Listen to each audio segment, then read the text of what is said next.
السلام علیکم ورحمۃ اللہ تعالی وبرکاتہ۔ الحمد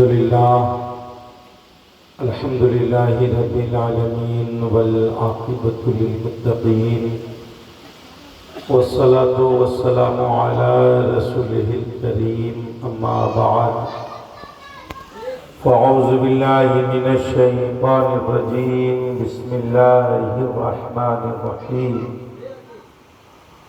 ان الدین عند اللہ الاسلام، صدق اللہ مولانا العظیم وبلغنا رسولہ النبی الامین المتین الکریم، ونحن على ذلك لمن الشاہدین والشاکرین، والحمد للہ رب العالمین۔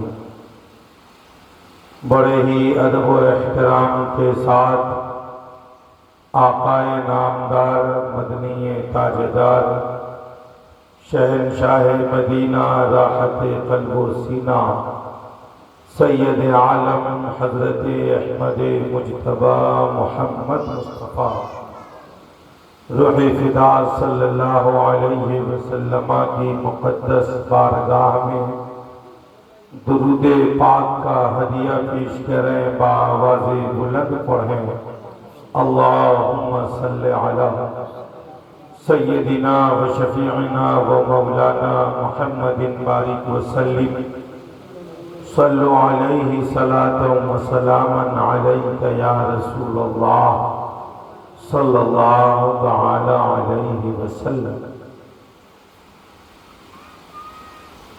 سامعین محترم، آج 6 محرم الحرام کا دن گزرا اور یہ 7 محرم الحرام کی شب ہے، لہذا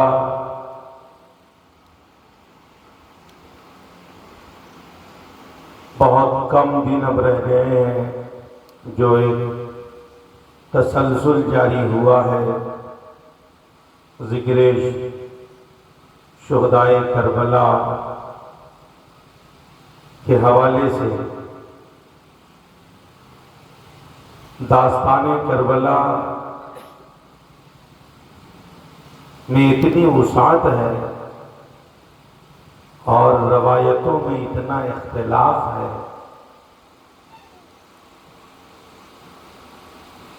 کہ انسان کو سننا چاہیے، سننے سے حوصلہ ملتا ہے، نیکیاں بڑھتی ہیں، ایک ایمانی جذبہ پیدا ہوتا ہے۔ مگر میں گزارش ہی کروں گا کہ اپنی رائے کچھ قائم کرنے سے پہلے بہت سوچ سمجھ کر اپنی زبان کو ہلانے کی ضرورت ہے، کچھ لب کشائی کی ضرورت ہے۔ بہتر یہ ہے کہ عوامی مجلس میں یوں ہی چلتے پھرتے میدان کربلا کے کسی پہلو پر مذاق میں، دلجوئی کے لیے یا ایسے درمیانے گفتگو ضمناً کسی بات میں داستان کربلا کو شامل نہ کیا جائے۔ ہاں اگر کیا جائے تو صرف صبر کے حوالے سے، جذبہ و قربانی کے حوالے سے اور امام حسین کی جافشانی کے حوالے سے۔ اگر صرف اتنا کہا جائے تو یقیناً آپ کی زندگی میں انقلاب آئے گا، اور اگر تحقیق کے نظریے سے دیکھیے گا اور اعتراضات کے نظریے سے دیکھیے گا تو یاد رکھیے گا یہ ایک ایسا ٹاپک ہے کہ اس پہ ہلکی سی لب کشائی کرنے سے انسان کا سب کچھ تباہ و برباد ہو جاتا ہے۔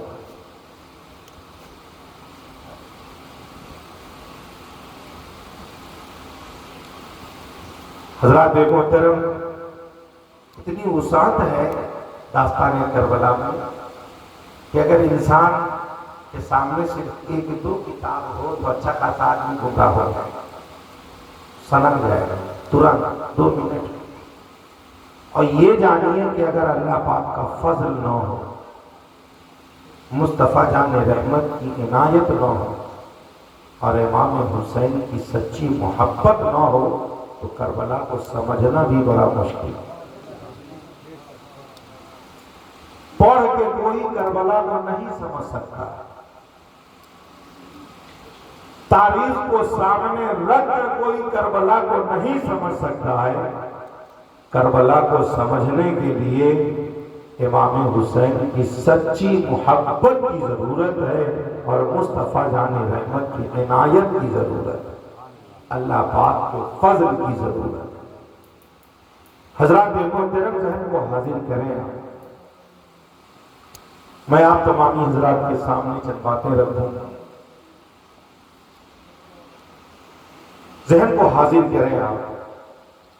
امام پاک، آپ نے یہاں تک سنا ہے کہ امام پاک مدینے سے ہجرت کر کے مکہ تشریف لائے۔ راویوں کا بڑا اختلاف ہے، مگر جس تاریخ کو معتبر مانا گیا کہ وہ رجب 28 رجب 60 ہجری 15 یا 22 ہجری کو حضرت امیر معاویہ کا انتقال ہے، اور جو یزید نے جس کو خبر بھیجا مدینہ منورہ میں کہ امام حسین سے بیعت لی جائے، تو امام حسین کو رات کی تنہائی میں ہی بلایا گیا والی مدینہ کے مکان میں۔ کہا گیا کہ یزید تخت نشین ہوا حضرت امیر معاویہ کے انتقال کے بعد، تو امام حسین نے کہا وہ یزید خود سے تخت نشین ہوا ہے اور ذاتی طور پر اس نے یہ فیصلہ لیا ہے، لہذا اکیلے اس کی بیعت قبول کی جائے اور اس کے اندر ایسی کوئی خوبیاں موجود نہیں ہیں۔ تو بغل میں بیٹھا تھا مروان بن حکم۔ یہ مروان وہی شخص ہے جس نے حضرت عثمان غنی کے دور خلافت میں حضرت عثمان غنی کا وہ چیف سیکریٹری تھا۔ حضرت عثمان غنی نے اس کو بہت پاور دیا تھا، ایک طرح سے یوں سمجھیں آپ، اور وہ حضرت عثمان غنی کے قریبی رشتہ داروں میں بھی تھا۔ تو اس ظالم نے کیا کیا کہ ایک تو حضرت عثمان غنی کے زمانے میں یہ مشکوک ہوا اور فتنے میں اس کا نام بھی آتا تھا، اور آج جب والی مدینہ ولید بن عتبہ امام حسین کو کہہ رہا ہے کہ ٹھیک ہے آپ تشریف لے جائیں، بعد میں ہمیں جواب دیں، تو یہ مروان کہہ رہا ہے ان کو جانے مت دو ورنہ بعد میں ان پر قابو پانا مشکل ہو جائے گا، ابھی ان کا سر قلم کر دو۔ مگر ولید نے مروان کی بات نہ مانی، اور امام حسین تنہا آئے بھی نہیں تھے، باہر 20-30 نوجوان کھڑے تھے۔ یہ اشارہ کر کے امام پاک آئے تھے کہ اگر تاخیر ہو اور میری کوئی آواز بلند ہو تو تم لوگ اندر داخل ہونا، مگر امام پاک باہر تشریف لائے، سب لوگ کھڑے تھے۔ امام پاک اپنے گھر آئے، حالات ایسے بننے لگے کہ یہیں شہید کیا جائے۔ امام پاک نے حرمت مدینہ کا پاس و لحاظ رکھتے ہوئے امام پاک مدینے سے ہجرت کر کے مکہ تشریف لائے۔ شعبان کے مہینے میں 3 شعبان 60 ہجری کو امام پاک کی حاضری مکے میں ہوتی ہے۔ تقریباً 4 مہینے تک آپ مکہ رہتے ہیں۔ حج کا مہینہ شروع ہو چکا ہے، لہٰذا آپ نے عمرہ کیا اور عمرہ سے فارغ ہو کر کوفہ کے خطوط کے پیش نظر حضرت مسلم بن عقیل کی اس تحقیق کے پیش نظر کہ کوفہ کے لوگ واقعی آپ سے محبت کرتے ہیں اور آپ کا انتظار کر رہے ہیں، تو آپ تشریف لائے، تو یہاں پہ ٹھہرے۔ تاریخ کی کتابوں میں آیا کہ کوفہ والوں نے کہا کہ امام حسین آپ تشریف لائے، ہم آپ کی بیعت قبول کریں، ہم آپ کو اپنا امام مانیں۔ تو ذہن کو حاضر کریں، یزید کی بیعت امام حسین نے قبول نہ کی اور کوفہ والے امام حسین کی بیعت قبول کرنے کو تیار تھے، تو کیا امام حسین اپنی بیعت قبول کرا کر کوفہ میں اپنی حکومت قائم کرنا چاہتے تھے؟ ذہن کو حاضر کریں، یہ تاریخ کی ایک سچائی ہے۔ حضرات محترم، ہم سنیوں کے مساجد میں یہ باتیں موجود ہیں تو ذہن کو حاضر کریں۔ امام پاک کا موقف حکومت حاصل کرنا نہیں تھا۔ امام پاک کا موقف حکومت حاصل کرنا نہیں تھا، مگر کوفہ والے کے جو خطوط تھے کہ امام کوفہ آتے تو کوفہ والے یزید کے خلاف ہوتے، امام حسین کے ساتھ ہوتے، تو ظاہر سی بات ہے کہ کوفہ میں ایک حکمرانی سسٹم بنتا، کوفہ میں نظام بنتا، امام حسین کی نگرانی میں یہ کام ہوتا۔ حضرات محترم ذہن کو حاضر کریں، یزید کو یہ پتا تھا کہ امام حسین نے اگر ہماری بیعت قبول نہ کی اور وہ کوفہ تشریف لے آئے اور کوفہ والے اگر ان کی بیعت قبول کر لیے تو پھر ان کی حکومت کے سامنے ہماری حکومت کچھ بھی نہ رہے گی۔ یہ ڈر یزید کو لگا ہوا، مگر یاد رکھیں امام حسین کا جو اصل موقف تھا حکومت قائم کرنا نہیں، بلکہ امام حسین کا اصل موقف مصطفیٰ جان رحمت کی شریعت کے مکمل قوانین کو نفاذ کرنا تھا، اس کو جاری و ساری رکھنا تھا۔ جس طرح سے مذہب اسلام کا چہرہ حضرت ابوبکر صدیق سے لے کر حضرت امیر معاویہ تک دنیا کے سامنے رہا، مذہب اسلام کی ترویج و اشاعت جیسے ہوتی رہی اور مذہب اسلام کی ترقی جیسے ہوتی رہی، امام حسین کا موقف بھی یہی تھا کہ آج بھی ایسا ہی شخص خلافت کے باغدور کو سنبھالے کہ مذہب اسلام مزید ترقی کرتا رہے، اور کچھ تھا نہیں۔ حضرات محترم ذہن کو حاضر کریں، اپنے ذہن کو حاضر کریں۔ امام پاک کوفہ سے کربلا سے چلے تو راویوں کے اختلاف کے ساتھ کسی نے کہا 3، کسی نے کہا 4، مگر جسے زیادہ بیان کیا گیا وہ 8 ذی الحجہ، 8 ہی سے حج شروع ہو جاتا، 8 ذی الحجہ تو امام حسین مکے سے نکل گئے۔ کیوں نکلے؟ کوفہ والوں کے خط آئے تھے اور امام حسین کے پاس یہ خبر پہنچی کہ تیاری یہ چل رہی ہے کہ مکے میں امام حسین کو شہید کر دیں۔ یہ خبر ہے، مدینے سے آئے کہ مدینہ میں نانا جان نے کہا تھا کہ یہاں کے درخت نہ کاٹے جائیں، یہاں کسی کا خون نہ بہایا جائے، اور مکہ میں تو خون بہانا حرام ہے، یہاں لڑنا منع ہے،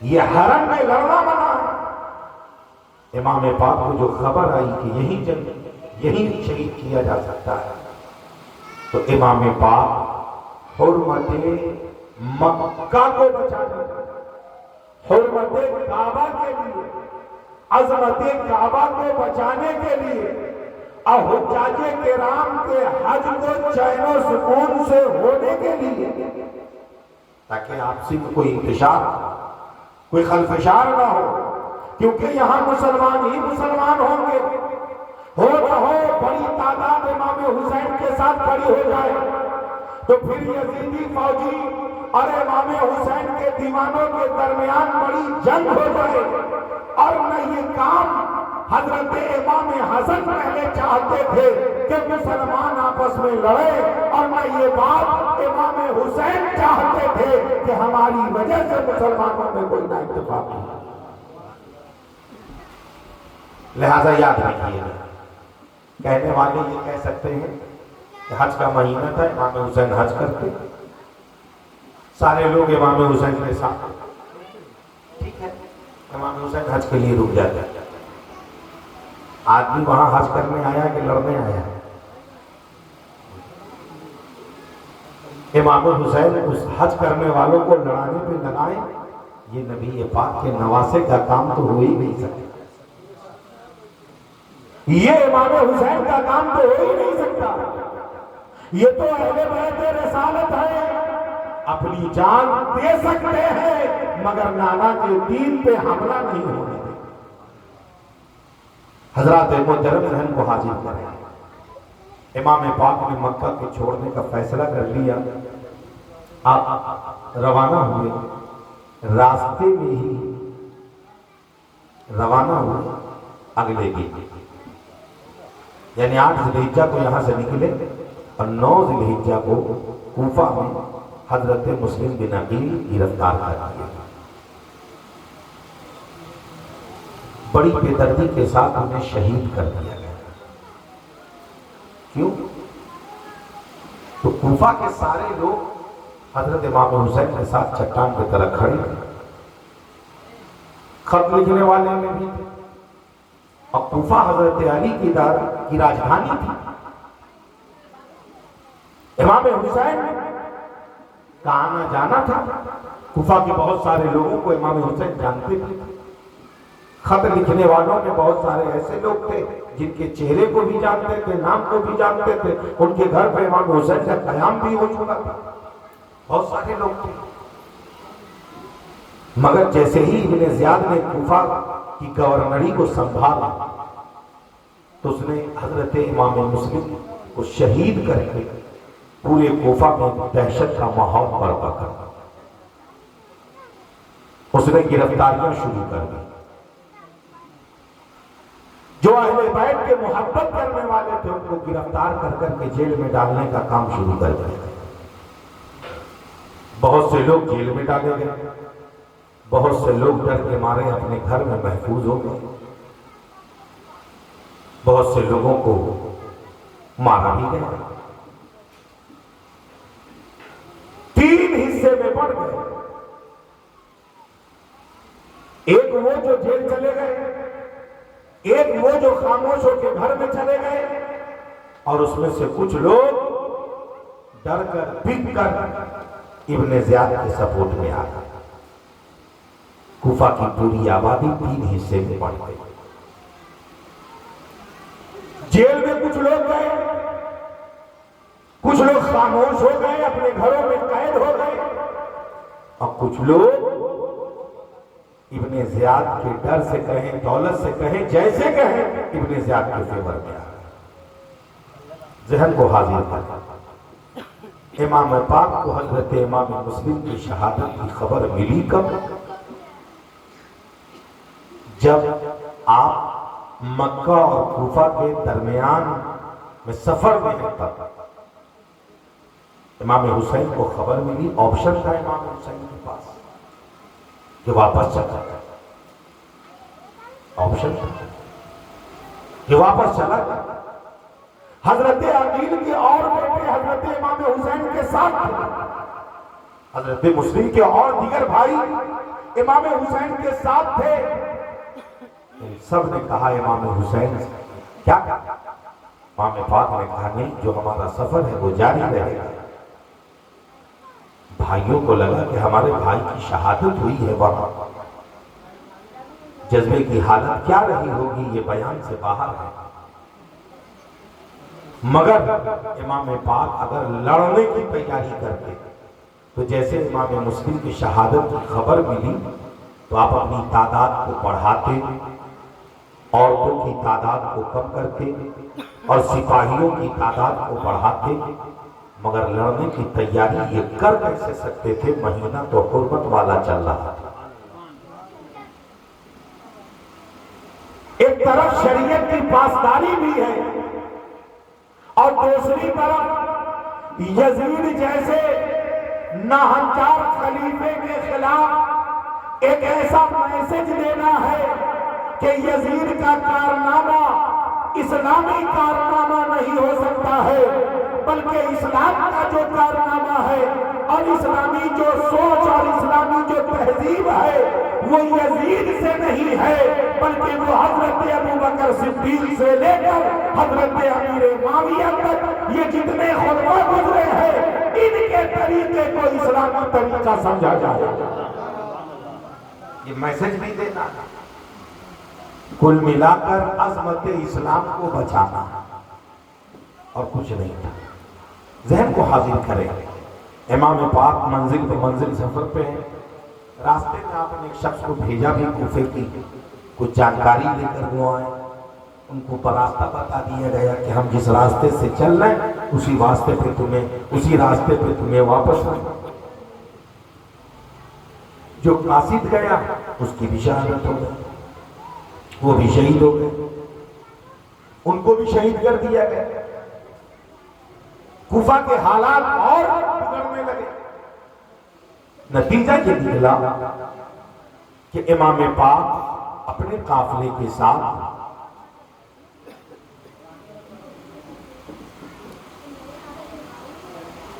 ایسے مقام پہ حاضر ہیں جہاں حر نامی فوجی دستے سے ملاقات ہوئی۔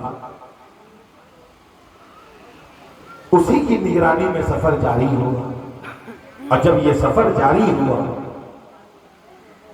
تو دوران سفر ایک ایسے مقام پہ پہنچے، پتہ کیا گیا تو راویوں کے اختلاف کے ساتھ کسی نے کہا ماریا، کسی نے کہا نینوا، کسی نے کہا کربلا، تو امام پاک نے فرمایا یہی ہماری منزل ہے، خیمے نصب کر لیے جائیں۔ حضرات محترم اپنے ذہن کو حاضر کریں، کوفہ سے قریب یہ میدان جہاں آپ قیام پذیر ہو گئے، آپ کا وہاں ٹھہرنا تھا۔ 2 محرم 61 ہجری کو امام حسین کا قافلہ میدان کربلا میں پہنچا۔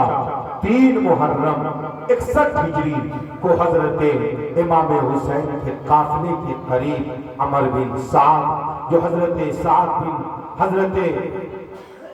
بن ابی وقاص صحابی رسول جو عشرہ مبشرہ میں شامل تھے، جنہیں اللہ کے پیارے نبی صلی اللہ علیہ وسلم نے جن 10 صحابہ کو دنیا میں جنت کی بشارت دی، اس میں ایک حضرت سعد بن ابی وقاص تھے۔